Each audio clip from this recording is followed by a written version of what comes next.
जंगल की खामोशी आज टूटने वाली थी।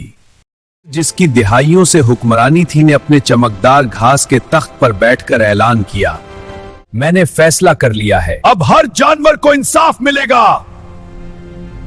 जानवरों ने खुशी से दम हिलाया, चींटियां भी रक्स करने लगीं, लेकिन सिर्फ एक बुजुर्ग कछुआ खामोश रहा। वक्त गुजरा, लोमड़ी जो शेर की मशीर थी ने हर मामले में उसके फायदे की बात की। जब हिरन की वो शिकार कर ले तो लोमड़ी ने कहा वो तो रास्ते में आ गई थी, शेर बादशाह को भूख लगी थी।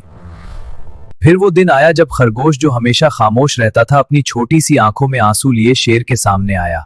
शेर ने लोमड़ी की तरफ देखा। लोमड़ी ने मुस्कुराते हुए कहा, खरगोश की सब्जियां तो मेरे बच्चों के लिए ज्यादा मुफीद थीं, वो तो सिर्फ अपने लिए उगाता था। खरगोश वापस लौटा, लेकिन उसके दिल में आग लग चुकी थी। वो आग गुस्से की नहीं बल्कि हक की। उसने चींटी से लेकर हाथी तक हर जानवर को खत लिखा, अगर हम मिलकर ना उठेंगे तो हमेशा के लिए गुलाम रहेंगे। एक चांदनी रात में जंगल के तमाम जानवर इकट्ठे हुए। चींटी ने कहा, हम छोटे हैं लेकिन हमारी तादाद ज्यादा है। बंदर ने कहा, हम चालाक हैं, हम उनकी चालें समझ सकते हैं। हाथी ने गिरज कर कहा, और हम ताकतवर हैं लेकिन हम सिर्फ इंसाफ के लिए ताकत इस्तेमाल करेंगे।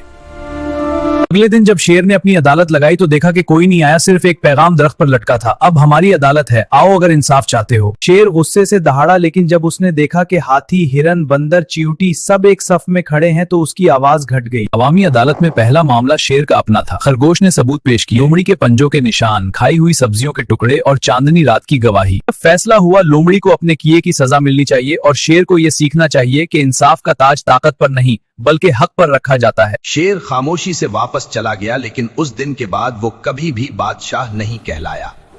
इंसाफ कभी इनाम नहीं होता, ये हक है, और हक कभी तन्हा नहीं जीता जाता, वो हमेशा मिलकर जीता जाता है।